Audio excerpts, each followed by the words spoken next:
President Ramaphosa, who's really inspired us with a vision of a large integrated African market with opportunities for citizens and enormous opportunities for entrepreneurs and businesses. Mr. President, may I welcome you to make your opening remarks. Thank you very much, Minister Patel, and I extend my greetings to Scott and to Stephen and to Cass as well, and to all of you, and say welcome. I look forward to this engagement and want to focus more on your reflections, your thoughts, and your comments, and also your questions. And thank you for the numbers, Minister. What stands out to me, and I don't know what to make of it, that I have succeeded Queen Victoria in being head of state. I'm still dizzy from that. I truly welcome this opportunity, and Scott is right. We've had engagements in the past, and we haven't had this opportunity. I always welcome these types of engagements, and the UN General Assembly meetings gives us the opportunity to have this moment. I know that as business leaders, you are having to deal with a whole range of challenges that confront your businesses. And some of those are not only related to how your businesses function, but also to issues that are outside, like the current geopolitical situation in the world, the current situation in relation to climate change, and many others. So you as business leaders have to confront all these. We also have to deal with that at a political level and at a governance level. Being here, the United Nations gives us the opportunity to interact with a whole number of other world leaders dealing with challenges that many countries are facing. Minister Pando just came back from Cuba, where they were having a meeting of the G77, and many of the countries that participated in that are having to face issues of debt burdens to their own countries that have a negative impact on the economies of their countries. And indeed, as we come from Africa, you'll find that many African countries are having to deal with that. But you also have to deal with issues that have to do with technology, digital technologies, as well as artificial intelligence, and many, many other challenges. And it's good, and I'd like to hear how those have an impact on your businesses. A few months ago, we had to deal with one of the geopolitical issues that arose as a result of a war that is taking place far away from South Africa and from Africa. And we got entangled in a whole lot of issues around it, and we're quite happy to talk about that as well, as we took a particular stance, a stance that we want, that says that we have had to confront is the trading system in the world that is also having some impact on us in one way or another. And we have been arguing that we want to have a rules-based trading system in the world, and we want to promote more multilateralism so that all countries in the world should be able to be treated fairly, to trade fairly, and to be able to attract investments into their own economies, which bears out the truth about our own country. Our country is what we would call a trading nation, and we've been this type of nation for years, and we've benefited a great deal from investments from our new times, and even at this time as we are facing some headwinds in regard to governance systems in the world, rule-based, or rather the trading systems that are weakening across the world, we are concerned, and that's one of the things that we would be quite happy to talk about. We believe that we need to be advocating for the economy where we are now in the United Nations. We are arguing that the UN governance system, particularly the Security Council, should be reformed. But we are also arguing that the financial architecture of the world should also be reformed, and that the world should focus also more on development. And that is why at this UN meeting this time, we're also going to be focusing on the progress that we have made as the world, or not made, with regard to the Sustainable Development Goals. And we are also arguing that we need to focus on climate change, because in the end, our continent, Africa, bears a greater burden. Secretary General of the United Nations this morning said there are 20 hotspots in the world with regard to climate change, and Africa has 17 of them. So climate change has a huge impact on our economies. And in fact, if you come to think of it, the recent floods that we had in South Africa in one of our provinces actually devastated the company operations of a number of companies, like Toyota was badly affected and a number of others. So climate change for us is a reality as we face all these challenges. But as a country, we are ambitious. We're very ambitious as a young democracy with regard to the areas that you are involved in, trade and investment. For us, this is like the lifeblood of our country, to have a thriving economy and to lead our people to prosperity.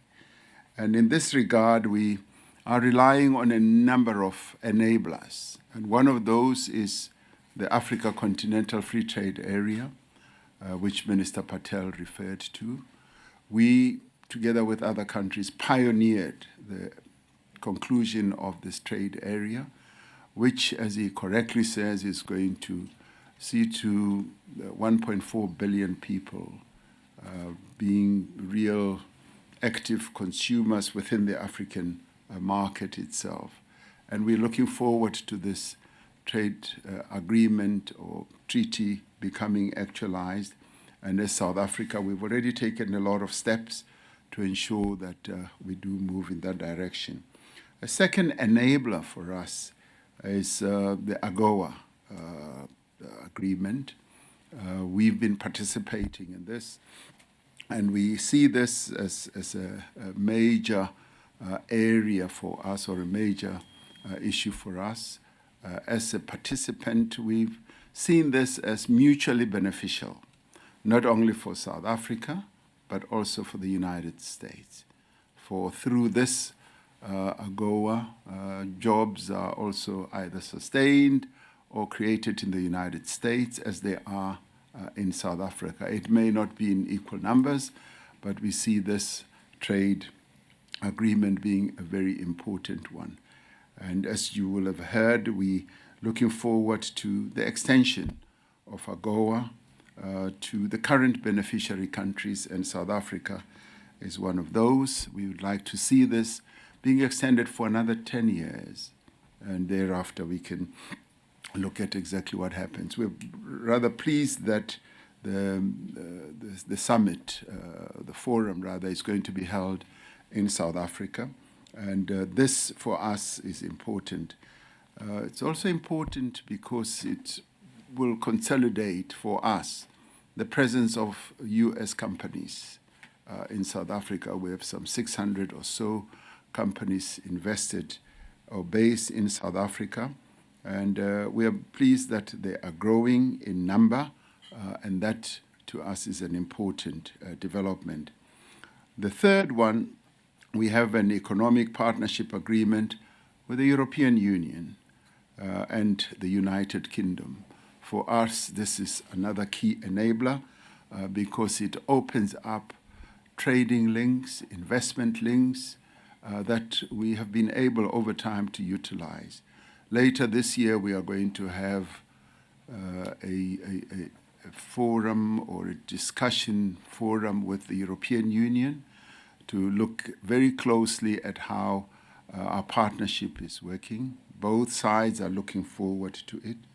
And the fourth one, we are expanding our trade links with countries that are outside our continent, in the Middle East, as well as in the ASEAN area and Mercosur, and also the BRICS group of countries.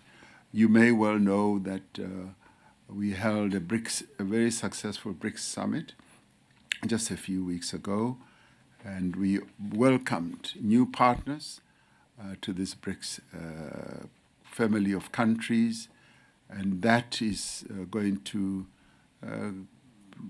draw a lot of benefits for South Africa, indeed for those countries who are participating. And we look forward to more countries participating. What is the benefit to South Africa and to companies that operate in South Africa is that that BRICS relationship does enable a whole number of other benefits to flow, such as good trade agreements between South Africa and those BRICS countries. So it's not only a political club, it's much more than that. It flows into trade, it flows into investment, and for us that is very important. And of course we remain a member of the G20, which has just accepted Africa as a member, and that too is going to continue standing not only South Africa but the continent in good stead. And South Africa stands almost in the middle. We have relations with countries in the north as well as countries in the global south. And we believe that we are well positioned to be able to do real good business with, trading with, and investment with. And accompanying all these things, we have ourselves have to address a number of challenges, as Kaskavodia was saying. There are a number of things we have to do in our own country to turn them into enablers, to be able to move to a higher platform of economic growth. And I will not go into the details because Cass has already started on that. In the past, as we have met, and Scott also referred to that, we have identified a number of areas where we need to foster reforms after years of neglect and after years, as Minister Patel was saying, of state capture as well. And the fortunate thing is that in our dealings with business, both internal and external, we've been able together to identify areas where reforms need to take place. And we have embarked on a journey of addressing the areas that have been of concern to business and in the end been of concern to our entire nation. For instance, we've had an energy crisis for quite a while, and it's an energy crisis that emanated from as early as 1998, and it has just been cascading downwards. And it is during this administration that we have decided that more firmly to arrest that and to bring about changes. And we are also changing the energy market structure in our country, bringing in the private sector to play a key role as well. This had never been done in the past, but we are doing so, and we are also restructuring our energy utility to make it much more efficient and address the many challenges that it has had in the past. The other area which Cass also alluded to is our logistics. And our logistics sector has been neglected over a number of years, and this is now being addressed. The good thing about it, as he said, is that we're working with the private sector. Private sector is a real, true partner in our journey of transforming our country and making it a lot better. And in this regard, we're opening up opportunities for the private sector to invest, to get concessions, and to be a true partner with us as we transform our transport logistics sector. And we've also had to focus on the industrial capacity of our country. We've had deindustrialization over a number of years, and we're now beginning to focus on how we can reindustrialize our economy. We've got towns that have become derelict, which used to be real industrial towns, and we now are saying we need to look at our regulatory processes and see how we can open up more investments to reindustrialize our country. And in this, we look forward to deeper participation, indeed, with the private sector, as we have embarked on this journey of transforming our economy. And in the transformation journey, we are really pleased that there are quite a number of companies, some of them here, that have embraced our message of transformation. We are a country that had, by policy, by practice, had decided that it will only open up opportunities to white people in our country. And with the new government having come in, we said we need to transform. We need to open up opportunities to all, and opportunities that will enable black people to be able to play a meaningful role in the economy of the country. And that has led us on the journey of what we call empowerment of the previously disadvantaged and bring them into economic opportunities as well. And we've had to look at areas where this can happen best, to encourage black people to get into business and to get businesses to help them to build up good businesses, but also in the workplace to enable employees of companies to get into share ownership. And this has been growing by leaps and bounds, and I'm pleased to say that some companies here have been part of that journey, and we are rather pleased that this is a development that has been well embraced. The other area for us, coming from our apartheid past, is in relation to skills development. The development of the skills of the majority of people in our country, black people, who have been denied opportunities to get good skills, decent education, is an area that we are focusing on. And in doing this, we are also joined by a number of companies that have decided to be part of this wonderful journey of ensuring that we extend good skills to our people. And I'm not going to talk about some of the companies that have, and we can talk about them during question and answer. We've really had wonderful relationships with a number of key companies here, and Minister referred to 125 years what happened with General Electric, and we're pleased that they're still in our country. And a number of those, number of companies that have now decided to be part of our journey are real partners in our country, and we're looking forward to more and more US-based companies being here. And Rick Mennel was telling me earlier that one of our South African companies that has invested here in the US is the largest investor in Montana and the largest tax-paying company. Now, this is not a one-way process where we want US companies to come and invest. Of course, we also are invested in the US, but that for us is really good news. But we do want more and more US companies to come and invest. And we're also pleased that US companies have participated actively in our investment drive. Almost 5 years ago, we set a target of raising $100 billion in investments in our country. We exceeded that, and U.S. companies played a key role, and some of them are here. We heard the numbers that they have invested, and we want more and more of that. I'm also pleased to hear that the Business Association, the U.S. Africa Business Council, and BUSA will be holding their inaugural business and investment forum on the margins of AGOA.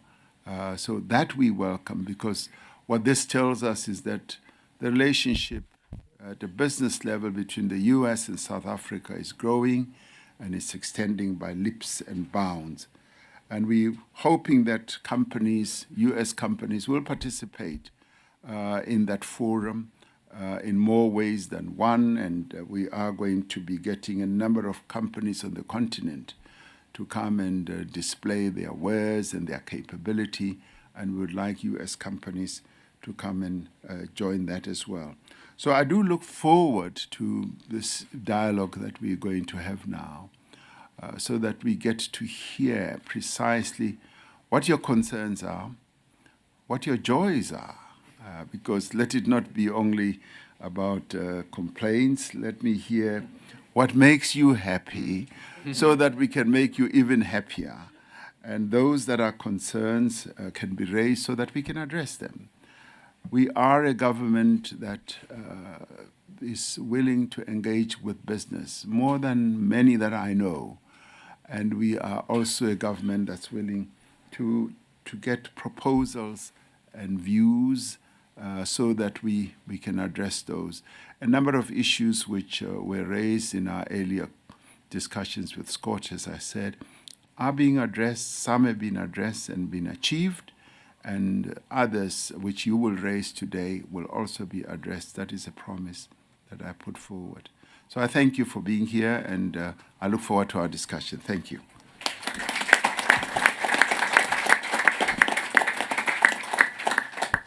Oh, yeah. Switch off. Oh, No, shut up. Oh, no one would ever tell you that. At least no one in this room. Well, thank you.